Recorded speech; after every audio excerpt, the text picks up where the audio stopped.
और इस वक्त की बड़ी खबर आ रही है। अंडमान निकोबार में भूकंप के झटके महसूस किए गए हैं। रिक्टर स्केल पर भूकंप की तीव्रता 4.4 मापी गई है। भूकंप के झटके आधी रात को 1:11 के आसपास महसूस किए गए और अभी तक किसी तरह के नुकसान की कोई खबर नहीं है। वहीं अमेरिकी राष्ट्रपति जो बाइडेन की पत्नी जिल बाइडेन रविवार को अचानक यूक्रेन पहुंच गई और यहां उन्होंने यूक्रेन की फर्स्ट लेडी ओलेना ज़ेलेंस्का से मुलाकात की। ज़ेलेंस्का और जिल की मुलाकात उजहोर्द कस्बे में हुई है और फरवरी में रूसी हमले के बाद ज़ेलेंस्का पहली बार नजर आई है। इस मुलाकात के बाद ओलेना ज़ेलेंस्का ने कहा कि अमेरिकी राष्ट्रपति की पत्नी का यूक्रेन आना काफी महत्वपूर्ण है। तस्वीरें भी सामने आई हैं और ओलेना ज़ेलेंस्का के साथ जिल बाइडेन को आप इस वक्त देख रहे हैं। अचानक बिना किसी घोषणा के जिल बाइडेन यहां पर पहुंची और यूक्रेन की यात्रा पर वो पहुंची और खुद ज़ेलेंस्का ने कहा कि उनका यहां आना बेहद महत्वपूर्ण है। और यूक्रेन की राजधानी कीव में हालात धीरे धीरे सामान्य होने की ओर आगे बढ़ रहे हैं और इस बीच कीव से निकल चुके विदेशी राजनयिकों का वापस लौटना शुरू हो गया है और राजधानी कीव में अमेरिकन दूतावास में कुछ अधिकारी वापस लौटे हैं। अमेरिकी अधिकारी ने दावा किया है कि कीव के दूतावास में अधिकारियों का लौटना रूस की असफलता को दिखाता है।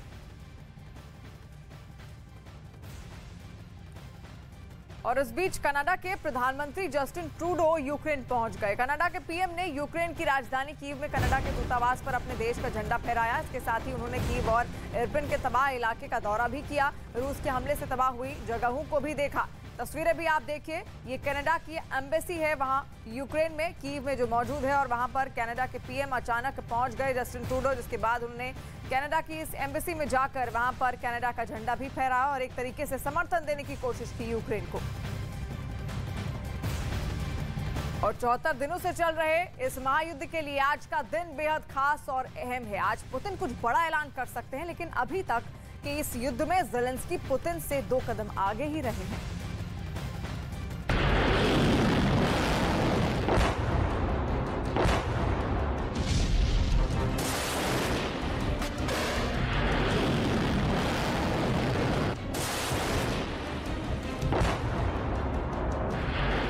बदलती है तो जंग के तरीके भी बदल जाते हैं। इतिहास में अब तक जितने भी युद्ध हुए हैं, हर युद्ध में जीत के लिए क्रेडिट हथियारों को भी दिया गया है।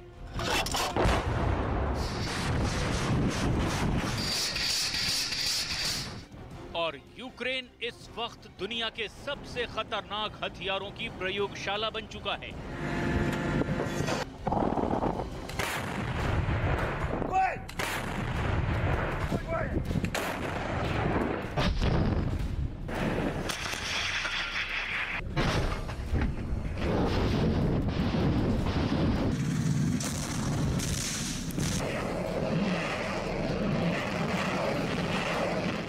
लेकिन इन हथियारों में भी सबसे खतरनाक हथियार साबित हो रहा है ड्रोन और तोप का खतरनाक कॉम्बिनेशन।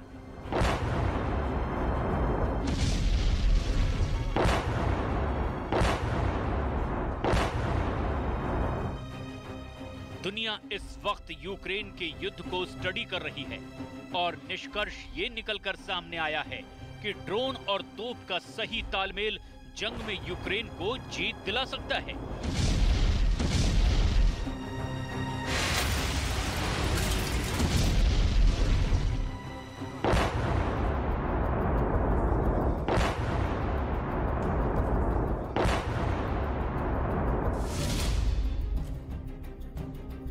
ड्रोन और आर्टिलरी को लेकर दुनिया भर में क्या छप रहा है, कैसे ये कॉम्बिनेशन काम कर रहा है, आपको आगे हम बताने वाले हैं। आज हम आपको ले चलेंगे यूक्रेन के अंदर खार्किव की एक तबाह इमारत की छत पर, जहां से उड़ाए जा रहे हैं खतरनाक ड्रोन। आपको ये जानकर हैरानी होगी कि ये ड्रोन कैसे कोहराम मचा रहा है।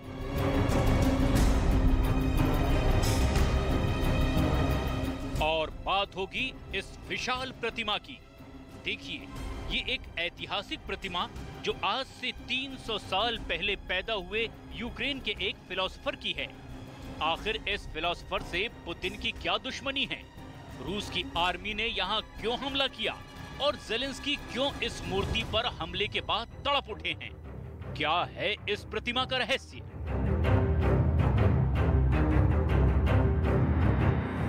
इस प्रतिमा की तरह यूक्रेन भी लगातार अपने पैरों पर खड़ा हो रहा है। एक तरफ रात दिन मेहनत करके यूक्रेन के लोग फैक्ट्रियों के अंदर हथियार बना रहे हैं और महिलाएं यूक्रेन की सेना के लिए कवच का निर्माण कर रही हैं।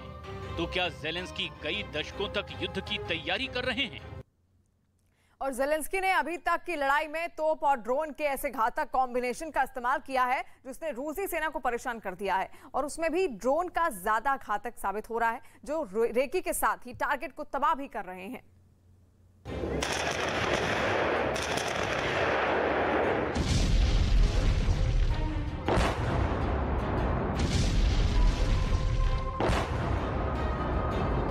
और दूसरी तरफ यूक्रेन ने एक ऐसा मोबाइल एप्लीकेशन बनाया है जिसमें पुतिन का मजाक उड़ाया जा रहा है। क्या है ये एप्लीकेशन जिसकी वजह से पुतिन निशाने पर हैं?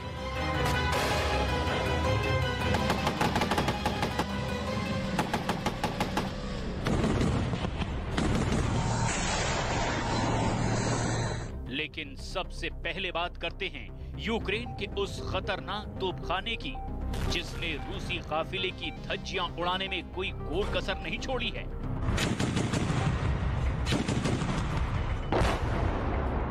तोप का गोला जब जंग के मैदान में गिरता है तो उसका प्रहार इतना घातक होता है कि दुश्मन का बच पाना नामुमकिन हो जाता है। जिस सेना ने तोप का इस्तेमाल करना सही तरीके से सीख लिया, उस सेना को हराना नामुमकिन होता है।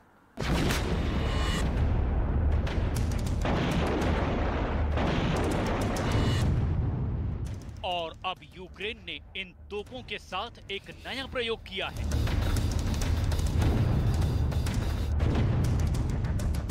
निशाना लगाने के लिए यूक्रेन की आर्मी ड्रोन का उपयोग कर रही है। दरअसल यूक्रेन के पास इस वक्त दुनिया के सबसे अच्छे ड्रोन्स हैं। यूक्रेन के सैनिक इन ड्रोन्स को दुश्मन रूस के कब्जे वाले इलाकों की तरफ छोड़ रहे हैं। फिर ड्रोन से कैद की गई तस्वीरों को लाइव अपने मॉनिटर सिस्टम पर देख रहे हैं और फिर तोप का ऐसा जबरदस्त निशाना लगा रहे हैं कि दुश्मनों के परखचे उड़ रहे हैं। और पूर्वी यूक्रेन के जिन इलाकों पर रूस का कब्जा है उसे छुड़ाने के लिए यूक्रेन लगातार जंग के मैदान में दो हाथ कर रहा है और उसमें उसकी मदद यूक्रेन की सेना की भारी तोपें कर रही हैं। और अब दूसरे देशों से मिल रही मदद ने यूक्रेन को फ्रंट फुट पर ला दिया है।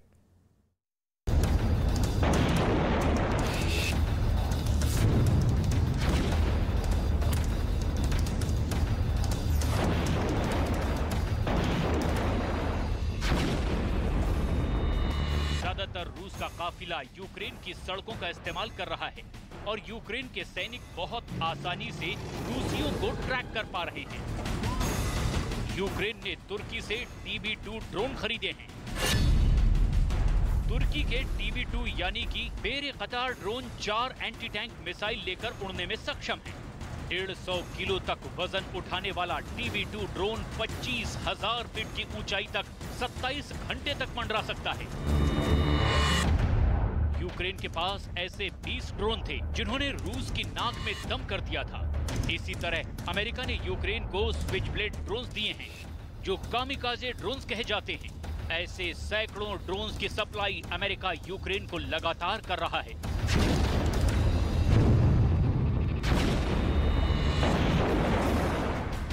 पहले अमेरिका और नेटो देशों ने यूक्रेन को जेवलिन जैसी एंटी टैंक मिसाइलें मुहैया करवाई थी। इन एंटी टैंक मिसाइलों ने रूस के टैंकों पर हमला करके रूसी सेना के काफिले की रफ्तार को ही धीमा कर दिया था।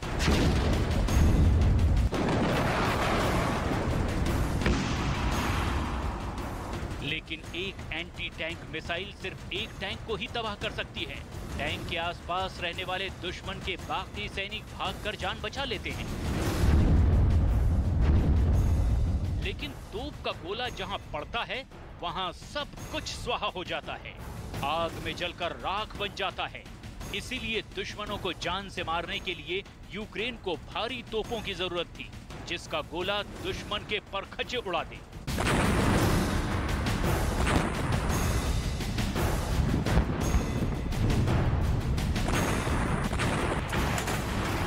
और इसीलिए अमेरिका ने यूक्रेन को M77 हॉवित्जर तोपों की सप्लाई शुरू की है। इसके अलावा जर्मनी ने भी अपनी तरफ से यूक्रेन को 7 भारी तोपें दी हैं। और तोप और ड्रोन के कॉम्बिनेशन से यूक्रेन की सेना रूसी सेना को काफी हद तक रोकने में कामयाब हो तो रही है, लेकिन रूसी सेना के हमलों में उसकी विरासत को भारी नुकसान का सामना भी करना पड़ रहा है। डिफेंस एक्सपर्ट्स का मानना है कि रूस के कब्जे में मौजूद पूर्वी यूक्रेन के इलाके को अगर कोई हथियार यूक्रेन को वापस दिला सकता है तो वो है यही भारी तोपें। और ये क्षमता होवित्जर तोपों में है। ये वीडियो देखिए। अमेरिका की इस तोप के पुर्जे को कैसे असेंबल किया जा रहा है। यूक्रेन के सैनिकों को अमेरिका बाकायदा इन होवित्जर तोपों को इस्तेमाल करने की ट्रेनिंग भी दे रहा है ताकि यूक्रेन के लड़ाके दुश्मन रूस पर अचूक निशाना लगा सके। हमला नंबर 1, हमला नंबर 2, हमला नंबर 3, हमला नंबर 4, हमला नंबर 5। और अब रूस इन्हीं हैवी आर्टिलरी का निशाना बन रहा है। इस तोप की रेंज 30 किलोमीटर तक है, यानी इस तोप के 30 किलोमीटर के दायरे तक कोई भी दुश्मन बच नहीं पाएगा। अमेरिका यूक्रेन को 18 155 mm होवित्जर तोप और लगभग 40,000 राउंड आर्टिलरी भेज रहा है। दरअसल 2014 में जब क्राइमिया का युद्ध हुआ था तब यूक्रेन तोपखाने में ही मात खा गया। यूक्रेन के पास पहले पुरानी तोपें थी। ये तोपें रूसी तोपों का मुकाबला नहीं कर सकी, लेकिन अब साल 2022 में हालात बदल गए हैं और यूक्रेन की तोपों के गोले गरज रहे हैं।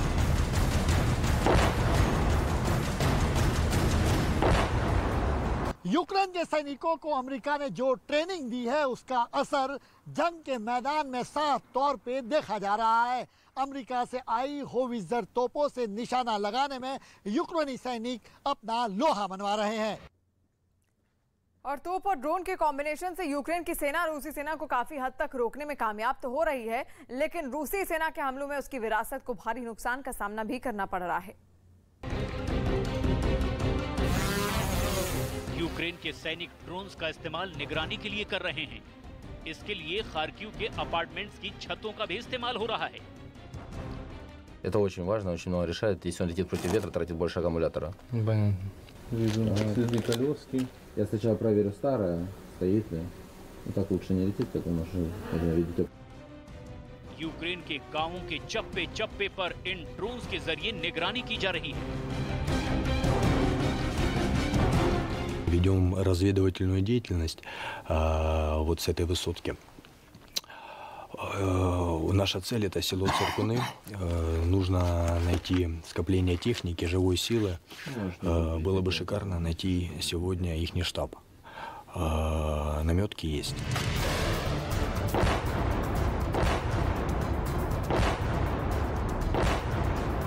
यूक्रेनी आर्मी की लाख कोशिशों के बावजूद पुतिन यूक्रेन को कोई ना कोई ऐसा घाव हर दिन जरूर देते हैं जिससे ज़ेलेंस्की भी तड़प उठते हैं। ऐसा ही एक और घाव खार्किव के अंदर पुतिन ने यूक्रेन को दिया है। पुतिन की एक मिसाइल ने यूक्रेन की संस्कृति और विरासत को सहेज कर रखने वाले संग्रहालय को जलाकर राख कर दिया है। ये तस्वीरें देखिए। एक यूक्रेनी संग्रहालय को पुतिन की आर्मी के गुस्से का शिकार होना पड़ा। अब इस तबाही की नई तस्वीर भी नजर आ रही है।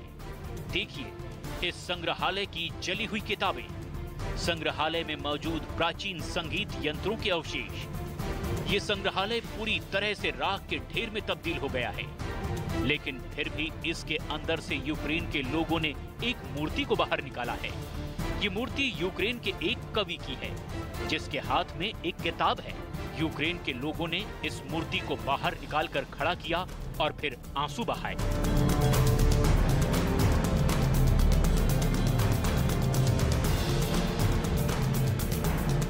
जिसकी ये प्रतिमा है, उसकी असली तस्वीर ये है।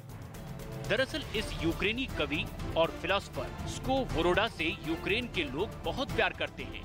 रूस और यूक्रेन के संबंधों पर इस कवि ने कविताएं लिखी थी, साहित्य की रचना की थी। यूक्रेन की संस्कृति को इस कवि ने अपनी कलम से उकेरा था। और क्या इसीलिए ये कवि भी अब रूस के गुस्से की वजह बन गया? क्यों इस संग्रहालय पर हमला हुआ? खुद ज़ेलेंस्की ने पूरी कहानी बयां की है। Минулої ночі російська армія витратила ракету, щоб знищити музей Григорія Сковороди в Харківській області. Ракету, щоб знищити музей. Музей філософа і поета, який жив у 18 столітті, який вчив людей тому, що таке справжнє християнське ставлення до життя і як людині пізнати себе. Що ж, схоже, що це страшна небезпека для сучасної Росії. І музеї, і християнське ставлення до життя, і пізнання людьми себе. Кожного дня цієї війни російська армія робить таке, що слів немає. Але кожного наступного дня вона робить щось таке, що відчуваєш це по-новому. Прицільні ракетні удари по музеях – це навіть не кожен терорист. और किसी भी युद्ध को जीतने के लिए जितनी जरूरत हथियारों और गोला बारूद की होती है, उससे कहीं ज्यादा सैनिकों का जज्बा काम आता है। और उसी जज्बे को कायम रखने के लिए ज़ेलेंस्की ने मोबाइल ऐप का सहारा लिया है।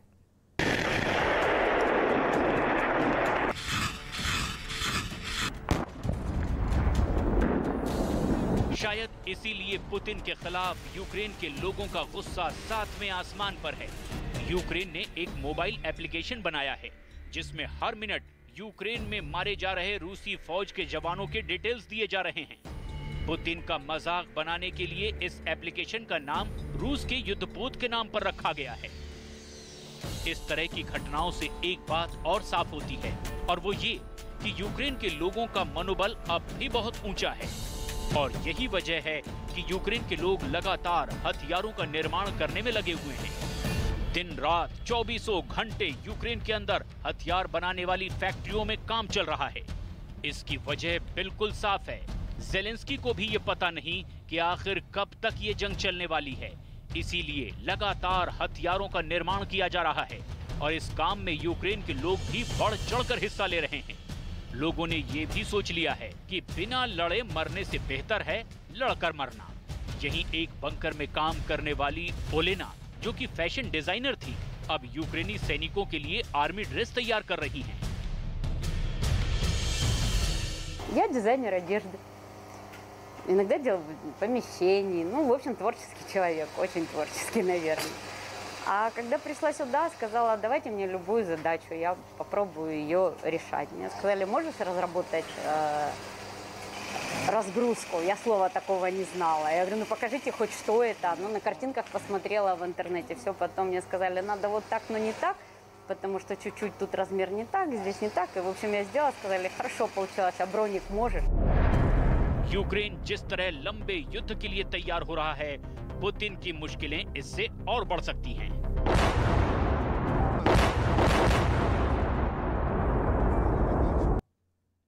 और वहीं रूसी सेना ने ओनिक्स क्रूज मिसाइल से हमला कर यूक्रेन की सेना के एक जंगी जहाज को तबाह करने का दावा भी किया है। यह हमला किस इलाके में हुआ, इसका अब तक पता नहीं चल सका है, लेकिन सबूत के तौर पर रूस की तरफ से इसका एक वीडियो जारी किया गया है,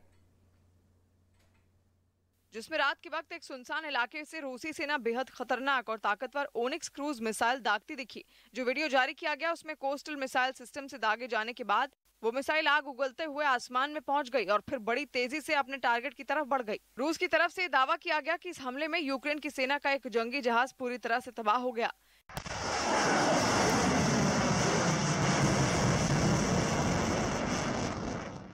यही नहीं, वीडियो के दूसरे हिस्से में रूसी सेना नदी पर बने एक पुल को मिसाइल से निशाना बनाती नजर आई। पुल से मिसाइल के टकराते ही वहां जोरदार धमाका हुआ, जिसने पूरे इलाके को थर्रा दिया। धमाके के बाद वहां आग का बवंडर उठता दिखा, जबकि उससे निकलने वाले काले धुएं के गुबार ने पूरे इलाके को ढक लिया। और असनी तूफान को लेकर मौसम विभाग का बड़ा अलर्ट जारी हुआ। बंगाल की खाड़ी में आए चक्रवाती तूफान असनी की रफ्तार और तेज हो गई है, जिसे लेकर मौसम विभाग ने बंगाल, ओडिशा और आंध्र प्रदेश के तटीय इलाकों में अलर्ट जारी कर दिया। साथ ही इन दोनों राज्यों में एनडीआरएफ और एसडीआरएफ की कई टीमों को तैनात किया गया है। महाराष्ट्र के पालघर में एक स्टील फैक्ट्री में ड्यूटी पर तैनात पुलिसकर्मियों पर वहां काम करने वाले लोगों ने पत्थरबाजी कर दी। इस घटना में 19 पुलिस वाले घायल हो गए। बताया जा रहा है कि कर्मचारी यूनियन की मांग कर रहे थे, जिसके बाद वहां पुलिस को तैनात कर दिया गया। बिहार के गोपालगंज में पुरानी रंजिश में बीच सड़क पर दो गुटों के बीच जमकर मारपीट हुई। बाद में इस घटना का वीडियो सोशल मीडिया पर वायरल हो गया। वहीं पुलिस ने इस मामले में 10 लोगों के खिलाफ केस दर्ज कर जांच शुरू कर दी। और उधर रूसी सेना का एक टैंक यूक्रेन की सेना की तरफ से बिछाए गए लैंडमाइन का या यूं कहें कि बारूदी सुरंग की चपेट में आ गया और रूसी फौज के लिए लैंडमाइन किस इलाके में लगाया गया था इसका पता नहीं चल सका है, लेकिन इसका एक वीडियो यूक्रेन की तरफ से जारी जरूर किया गया है। और उस वीडियो में पुतिन की सेना का T-72B टैंक दुश्मनों को ध्वस्त करने के लिए तेजी से आगे बढ़ता नजर आया, लेकिन थोड़ी दूर जाने के बाद वो यूक्रेन की सेना की तरफ से बिछाए गए लैंडमाइन की चपेट में आ गया। बारूदी सुरंग पर टैंक के चढ़ते ही वहां जोरदार धमाका हुआ, जिससे पूरा इलाका दहल उठा। आसपास काले धुएं का गुबार छा गया। कुछ मिनटों के बाद जब धुआं छटा तो रूस का वो टैंक एक बार फिर आगे की तरफ बढ़ने लगा, लेकिन इस कोशिश में वो दूसरे बारूदी सुरंग पर चढ़ गया। इसके बाद वहां एक बार फिर तेज धमाका हुआ और उससे निकलने वाला धुआं आसपास के इलाके में फैल गया। यूक्रेन ने दावा किया कि लैंडमाइन की चपेट में आने से रूसी सेना का T-72B टैंक पूरी तरह से तबाह हो गया। और जम्मू कश्मीर में एनकाउंटर के दौरान लश्कर के 2 आतंकी मार दिए गए। जम्मू कश्मीर के कुलगाम में सुरक्षा बल के जवानों ने मुठभेड़ के दौरान लश्कर-ए-तैयबा से जुड़े 2 आतंकियों को ढेर कर दिया। जम्मू कश्मीर के बारामूला जिले के करेरी इलाके में सुरक्षा बल ने एजाज अहमद नाम के एक आतंकी को गिरफ्तार कर लिया। जांच के दौरान उसके पास से एक पिस्तौल भी मिली है। हरियाणा के फरीदाबाद में खुले सीवर में गिरने से हुई एक आदमी की मौत के मामले में पुलिस ने नगर निगम के खिलाफ हत्या का मुकदमा दर्ज कर दिया। पिछले महीने हरीश वर्मा नाम के एक आदमी की सीवर में गिरने से मौत हो गई थी। और इस बीच जंग के 75वें दिन जापोरिजिया में यूक्रेन की सेना ने पुतिन की सेना के एक टैंक को तबाह करने का दावा किया है और यूक्रेन की तरफ से ये दावा किया कि रूसी सेना का वो टैंक हमले के लिए तेजी से आगे बढ़ रहा था, लेकिन उससे पहले ही उसे धूल में मिला दिया गया। सबूत के तौर पर यूक्रेन की तरफ से जो वीडियो जारी किया गया उसमें जापोरिजिया के एक इलाके में रूसी सेना का टैंक आग की भीषण लपटों में घिरा दिखाई दिया। देखने से ऐसा लगा जैसे कुछ देर पहले ही उसे मिसाइल से निशाना बनाया गया हो। यही नहीं, टैंक में थोड़ी थोड़ी देर के बाद धमाके भी होते दिखाई दिए और हर धमाके के साथ वहां आग का बवंडर उठता दिखा। आसमान से लिए गए इस वीडियो में टैंक काफी देर तक जलता रहा और उससे निकलने वाला धुआं आसपास के इलाके में फैलता नजर आया। यूक्रेन का दावा है कि इस हमले में रूसी सेना का वो टैंक जलकर पूरी तरह से बर्बाद हो गया। और बिहार के दानापुर रेलवे स्टेशन के पास लगी भीषण आग। पटना के पास दानापुर रेलवे स्टेशन की लॉन्ड्री में आग लगने से लाखों के चादर और दूसरे सामान जलकर राख हो गए। बाद में फायर ब्रिगेड की टीम ने कई घंटों की मेहनत के बाद आग पर काबू पा लिया। यूपी के कानपुर में एक केमिकल फैक्ट्री में आग लगने से हड़कंप मच गया। खबर मिलते ही फायर ब्रिगेड की 5 गाड़ियां वहां पर पहुंचकर आग बुझाने में जुट गईं। हालांकि आग लगने की वजह अभी तक साफ नहीं हो पाई है। बिहार के मुंगेर में सड़क पर चलती गाड़ी अचानक आग के लपटों में गिर गई। देखते ही देखते सड़क पर गाड़ी जलकर राख हो गई। हालांकि गाड़ी में सवार लोगों ने वक्त पर कूदकर अपनी जान बचा ली। रूस यूक्रेन की जंग अभी चल रही है। वहीं यूक्रेन के एक इलाके में ज़ेलेंस्की की सेना ने ड्रोन से हमला कर दिया और रूसी सेना के लड़ाकू हेलीकॉप्टर मी-8 को नेस्तनाबूद करने का दावा किया है। सबूत के तौर पर यूक्रेन की सेना ने इस हमले का एक वीडियो भी जारी किया, जिसमें यूक्रेन की सेना रूसी सेना के लड़ाकू हेलीकॉप्टर मी-8 पर ड्रोन से हमला कर उसे तबाह करती दिखाई दी। इस हमले का वीडियो जो जारी किया गया उसमें पुतिन की सेना का वो हेलीकॉप्टर जमीन पर खड़ा नजर आया। इस दौरान उसके पंखे तेजी से घूमते हुए दिखाई दिए। मतलब ये कि कुछ देर पहले वो आसमान से जमीन पर उतरा था और कुछ पलों के अंदर ही वो वहां से उड़ान भरने वाला था। लेकिन तभी ज़ेलेंस्की की सेना ने दुनिया के सबसे आधुनिक और घातक ड्रोन में शुमार बायरक्ताश TB2 से उस पर बम गिरा दिया। हेलीकॉप्टर पर बम गिरते ही वहां जोरदार धमाका हुआ। धमाके के बाद वहां आग और धुएं का बवंडर उठता हुआ नजर आया। यूक्रेन का दावा है कि इस हमले में रूस का लड़ाकू हेलीकॉप्टर पूरी तरह से तबाह हो गया। हालांकि ये जानकारी नहीं दी गई कि इस हमले में रूसी सेना के कितने सैनिकों की मौत हुई। और गृह मंत्री अमित शाह आज से असम के 2 दिन के दौरे पर जाएंगे। आज से गृह मंत्री अमित शाह असम के 2 दिन के दौरे पर जाएंगे, जहां वो BSF बॉर्डर आउटपोस्ट का दौरा करेंगे। इसके बाद वो 10 मई को वहां एक जनसभा को संबोधित भी करेंगे। पंजाब कांग्रेस के पूर्व अध्यक्ष नवजोत सिंह सिद्धू आज मुख्यमंत्री भगवंत मान से मिलेंगे। सिद्धू ने ट्वीट कर इसकी जानकारी दी। उन्होंने ये भी बताया कि वो पंजाब की अर्थव्यवस्था में सुधार से जुड़े पहलुओं को लेकर मुख्यमंत्री से चर्चा करेंगे।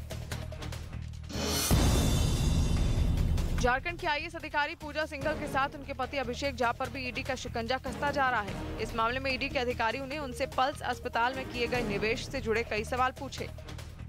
और राजस्थान में दर्ज एफआईआर में अमन चोपड़ा को बड़ी राहत मिली है। अमन चोपड़ा के खिलाफ राजस्थान हाईकोर्ट ने गिरफ्तारी पर रोक लगा दी। बावजूद इसके राजस्थान पुलिस रविवार को एक बार फिर अमन चोपड़ा की हाउसिंग सोसाइटी में पहुंची और बताया जा रहा है कि 6 पुलिसकर्मी अमन चोपड़ा की सोसाइटी पहुंचे। इससे पहले शनिवार को भी अमन चोपड़ा की हाउसिंग सोसाइटी पहुंची पुलिस ने कई जगह तलाशी ली और उनके फ्लैट का दरवाजा तोड़ने की भी कोशिश की। राजस्थान हाईकोर्ट अमन चोपड़ा पर दर्ज 3 केस में से 2 में पहले ही राहत दे चुकी है और तीसरे मामले में आज कोर्ट में सुनवाई है। तस्वीरें भी आप देख रहे हैं जिस वक्त राजस्थान पुलिस वहां अमन चोपड़ा के आवास के बाहर पहुंची। हालांकि ऑलरेडी पहले से ही स्टे लगा दिया गया है अरेस्ट पर। 2 केसों को लेकर अमन चोपड़ा को बड़ी राहत यहां पर राजस्थान हाईकोर्ट की तरफ से मिली जरूर है, लेकिन उसके बावजूद भी राजस्थान पुलिस शनिवार को भी अमन चोपड़ा की हाउसिंग सोसाइटी पहुंची, पूछताछ की और साथ कल रविवार को भी एक बार फिर से अमन चोपड़ा के आवास के बाहर राजस्थान पुलिस पहुंची और अमन चोपड़ा की सोसाइटी पहुंची राजस्थान पुलिस से। जब नेटवर्क 18 ने सवाल किया तब वो सफाई देते नजर आए। कल पुलिस को इन्फॉर्म किया था आपने? हमारी जो भी अधिकारी है उनसे आप बात करें सर। अच्छा, ठीक है ना। वो सर हाईकोर्ट का ऑर्डर भी आया, वो जो हमारे अधिकारी आ रखे हैं उनसे आप बात करें सर। अच्छा सर, लेकिन लोकल पुलिस को इन्फॉर्म करना किया कि नहीं? तो सारा इन्फॉर्म है सर, सारी फॉर्मेलिटी। आज की कार्यवाही में लोकल पुलिस सारी विधि आपको कहा कि पहले सारी लीगलिटी से काम हो रहा है और बाकी बाइट देनी है हमारे अधिकारी, उनसे आप लें प्लीज। और अमन चोपड़ा के खिलाफ एफआईआर को वरिष्ठ वकील गीता लूथरा ने गलत बताया। न्यूज 18 से बातचीत करते हुए उन्होंने कहा कि राजस्थान पुलिस अमन चोपड़ा को परेशान कर रही है। आमतौर पे पुलिस जर्नलिस्ट और वकीलों के विरुद्ध केस नहीं बनाती है। उनका एक कारण है कि वो अपना जो उनकी ड्यूटी है उसको फुलफिल कर रहे हैं। अगर एक जर्नलिस्ट चाहे वो सही हो चाहे वो गलत हो, उसका एक नजरिया है, उसका एक व्यू पॉइंट है। वो व्यू पॉइंट आपके व्यू पॉइंट से सहमत हो या ना हो, पर यही फ्रीडम ऑफ स्पीच है। और अमन चोपड़ा के खिलाफ राजस्थान पुलिस की कार्रवाई पर केंद्रीय मंत्री गजेंद्र सिंह शेखावत ने सवाल उठाए। केंद्रीय मंत्री गजेंद्र सिंह शेखावत ने इस मामले में राजस्थान सरकार पर हमला बोला और कहा मुख्यमंत्री को अपने गिरेबान में झांकने की जरूरत है। जिस तरह से व्यवहार किया गया है अमन चोपड़ा नाम के पत्रकार पर, 3 अलग अलग जगह एक ही विषय को लेकर के मुकदमे दर्ज किए जाते हैं। 2 जगह से हाईकोर्ट पे स्टे हो जाने के बावजूद भी, नो कॉर्सिव एक्शन का आदेश हो जाने के बावजूद भी तीसरी जगह पर जाकर के आनन फानन में कार्रवाई की जाती है। दूसरों के ऊपर लांछन लगाने से पहले मैं मुख्यमंत्री जी से कहूंगा कि अपने गिरेबान में झांक करके देखने की आवश्यकता है। और राजस्थान बीजेपी के अध्यक्ष सतीश पुनिया ने गहलोत सरकार पर आरोप लगाया कि सरकार पत्रकारों को परेशान करने का काम कर रही है। न्यूज 18 इंडिया के पत्रकार अमन चोपड़ा की गिरफ्तारी के लिए दिल्ली के अंदर राजस्थान पुलिस ने डेरा जमाए हुआ है और सवाल ये है कि जब राजस्थान हाईकोर्ट ने 2 मामलों के अंदर स्टे दे दिया, उसके बावजूद भी पुलिस वहाँ पर है। हमारे साथ हैं बीजेपी के प्रदेश अध्यक्ष सतीश पुनिया। पुनिया साहब, क्या कहेंगे कि राजस्थान पुलिस अरेस्ट करने के लिए दिल्ली के अंदर डेरे जमा दिया? मैं तो हमेशा से ही कहता आया हूँ कि राजस्थान की सरकार जो है वो प्रतिशोध की राजनीति करती है। उनके विधायकों के विधायक पुत्रों के दर्जनों मामले लंबित हैं, लेकिन इतनी सक्रिय राजस्थान की पुलिस कभी नहीं हुई। उच्च न्यायालय की रोक के बावजूद भी इस तरीके से और लगातार उनको प्रताड़ित करने की कोशिश होना, तो मुझे लगता है कि जिस विद्वेष की और प्रतिशोध की राजनीति अशोक गहलोत की सरकार कर रही है उसकी एक मिसाल है। मुझे लगता है कि केवल एक व्यक्ति की अभिव्यक्ति की आज़ादी को इस तरीके से प्रतिबंधित करके वो संदेश देना चाह रहे हैं, क्योंकि ये पहली बार नहीं हुआ है। हमारे किसी एक पूर्व विधायक ने प्रियंका गांधी जी को कानून व्यवस्था को लेकर एक टिकट उनको टैग करी, उसकी परिणति ये हुई कि आज भी वो जेल में है। तो ये एक वानगी है। अमन चोपड़ा तो केवल एक उस तरीके का एग्जाम्पल है जो सरकार के खिलाफ अपनी सही और सटीक बात को रखते हैं, लेकिन अशोक गहलोत की सरकार शायद सुनना नहीं चाहती या बर्दाश्त नहीं करना चाहती। तो उसी की प्रैक्टिस का ही नतीजा है ये। तो मैं इसकी निंदा भी करता हूँ।